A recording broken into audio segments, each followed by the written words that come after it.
ಹೃದಯವೇ ಹುಷಾರ್. ಯಾಕಂದರೆ ಮಾನವನ ಅನೇಕ ಅಂಗಾಂಗಗಳಲ್ಲಿ ಹೃದಯ ಅತಿ ಮುಖ್ಯವಾದಂತಹ ಅಂಗ. ಒಂದು ದಿನನೂ ಒಂದು ಕ್ಷಣನೂ ರೆಸ್ಟ್ ಮಾಡ್ದಾನೆ ಪ್ರತಿ ಕ್ಷಣನೂ ಕೂಡ ಲಬ್ ಢಬ್ ಅಂತ ಹೊಡ್ಕೊಳ್ತಾ ಇರ್ತದೆ. ಅಂತಹ ಹೃದಯಕ್ಕೆ ಈಗ ಆಘಾತ ಬಂದಿದೆ. ಅದರಲ್ಲೂ ಕೂಡ ಕರ್ನಾಟಕದ ಒಂದು ರಾಜ್ಯ, ಒಂದು ಜಿಲ್ಲೆ ಹಾಸನದಲ್ಲಿ ಇಲ್ಲಿ ಬಹಳ ಮುಖ್ಯವಾಗಿ ಹೃದಯಾಘಾತಕ್ಕೆ ಸಾಕಷ್ಟು ಜನ ಬಲಿಯಾಗ್ತಾ ಇದ್ದಾರೆ. 21 ವರ್ಷದ ಹರ್ಷಿತಾ ಹೃದಯಾಘಾತದಿಂದ ಸಾವನ್ನಪ್ಪಿದ್ದಾರೆ. ನಿನ್ನೆ ಒಂದೇ ದಿನ 4 ಜನ ಸಾವನ್ನಪ್ಪಿದ್ರು. ಹಾಸನ ಜಿಲ್ಲೆಯ ಕೋಮೇನಹಳ್ಳಿಯಲ್ಲಿ ಆಗಿರುವಂಥ ಘಟನೆ. 3.5 ವರ್ಷದ ಹಿಂದೆ ಹರ್ಷಿತಾ ಮದುವೆ ಆಗಿತ್ತು. 3.5 ವರ್ಷದ ಹಿಂದೆ ಹರ್ಷಿತಾ ಮದುವೆ ಆಗಿತ್ತು. ಏಪ್ರಿಲ್ 5ನೇ ತಾರೀಕು ದ್ಯಾವಿನಕೆರೆಯ ತವರು ಮನೆಗೆ ಗರ್ಭಿಣಿ ಹರ್ಷಿತಾ ಬಂದಿತ್ತು.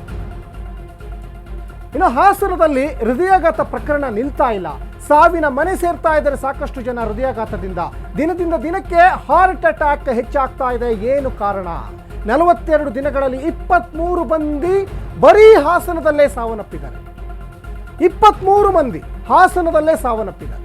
ಕಾರಣ ಏನು ಗೊತ್ತಾಗ್ತಾ ಇಲ್ಲ. ಇನ್ನು ಹಾವೇರಿಯಲ್ಲೂ ಕೂಡ ಒಂದಿಬ್ಬರು ಹಾರ್ಟ್ ಅಟ್ಯಾಕ್ನಿಂದ ಸಾವನ್ನಪ್ಪಿದ್ರು.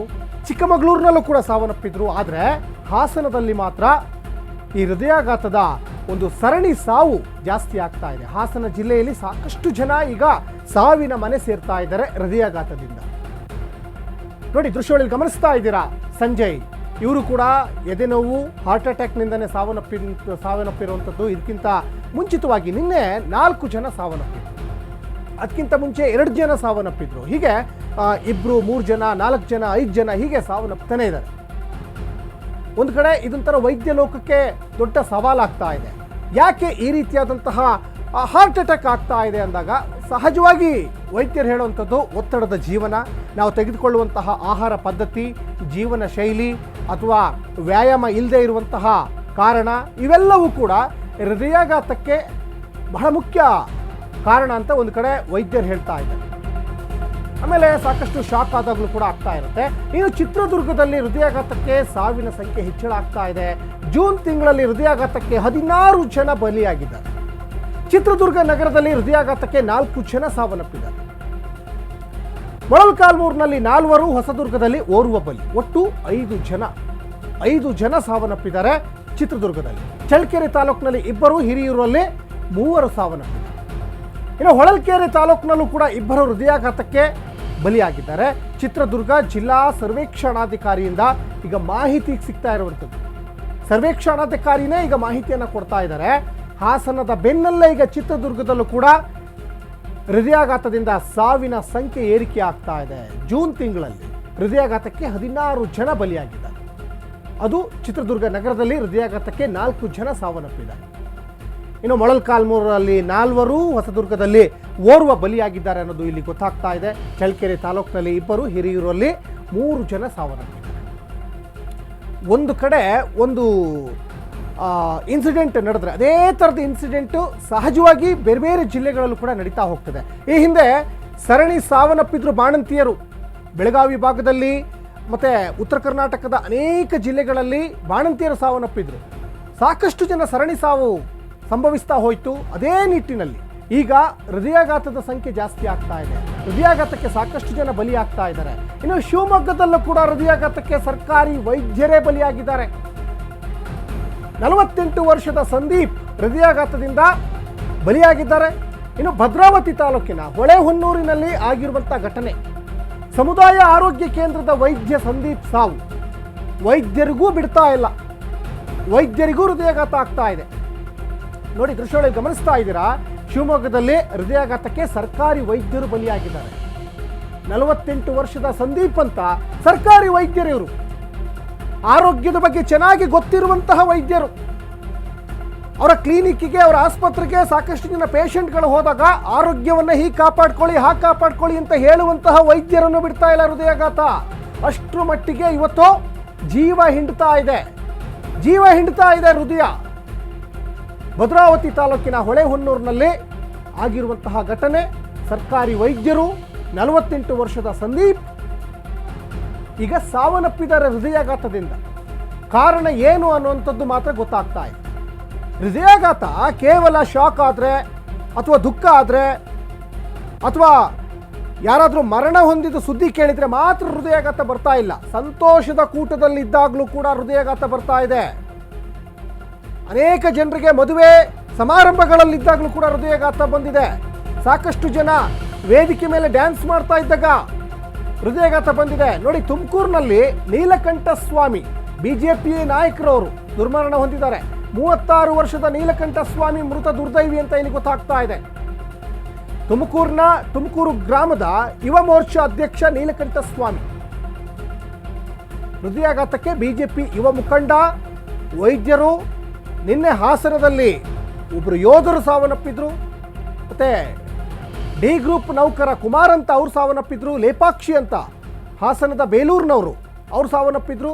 ಹಾಸನ ಮತ್ತು ಚಿತ್ರದುರ್ಗ, ಈ ಕಡೆ ಹಾವೇರಿ ಮತ್ತು ಚಿಕ್ಕಮಗಳೂರು, ಈ 4 ಜಿಲ್ಲೆಗಳಲ್ಲಿ ಸಾಕಷ್ಟು ಜನ ಈಗ ಸಾವನ್ನಪ್ತಾ ಇದ್ದಾರೆ. ಮತ್ತೊಂದು ಕಡೆ ಈಗ ಕಮಿಟಿ ಕೂಡ ರಚನೆಯನ್ನು ಮಾಡಿದ್ದಾರೆ. ಇದಕ್ಕೆ ಕಾರಣ ಸೊಲ್ಯೂಷನ್ ಹುಡುಕಲೇಬೇಕಾದಂತಹ ಅನಿವಾರ್ಯತೆ ಎದುರಾಗ್ತಾ ಇದೆ.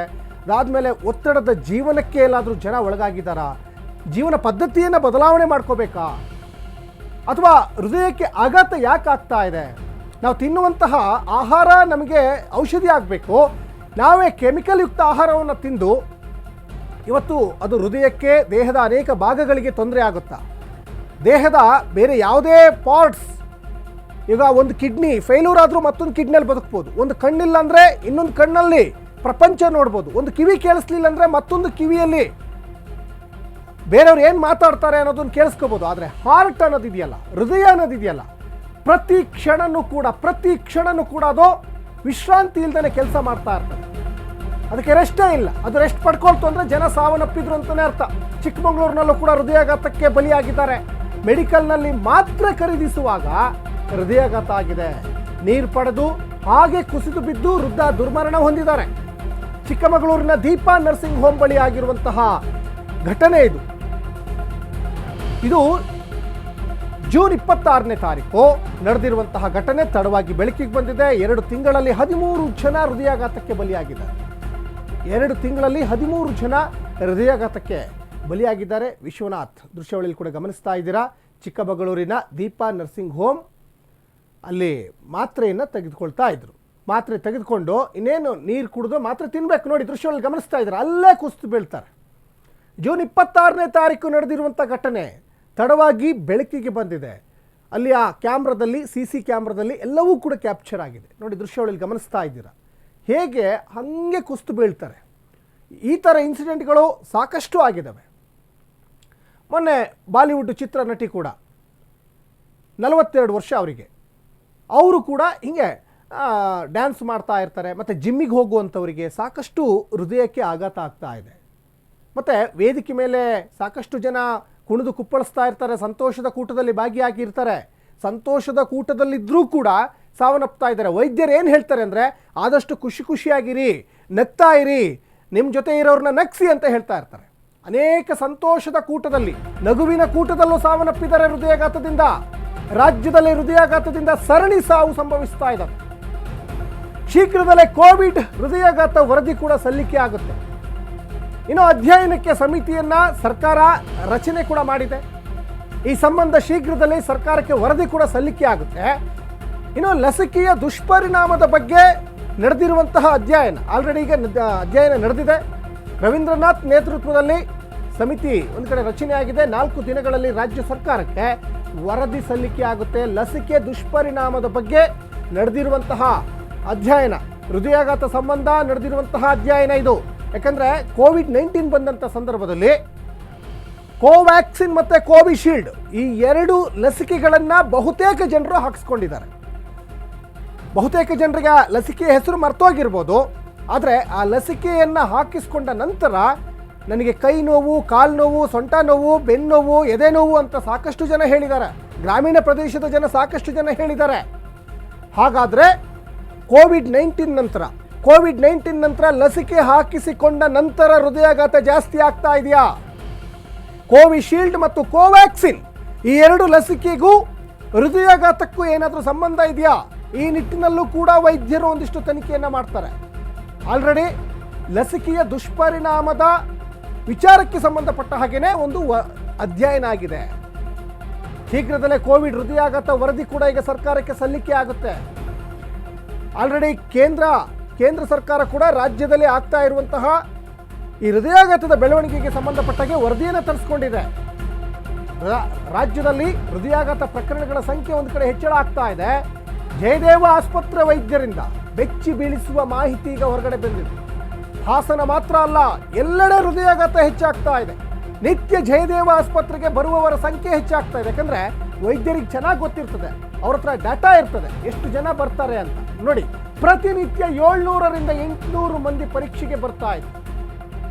ಇದೀಗ ಆಸ್ಪತ್ರೆಗೆ ಬರುವವರ ಸಂಖ್ಯೆ ಗಣನೀಯವಾಗಿ ಹೆಚ್ಚಳವೇ ಆಗ್ತಾ ಇದೆ.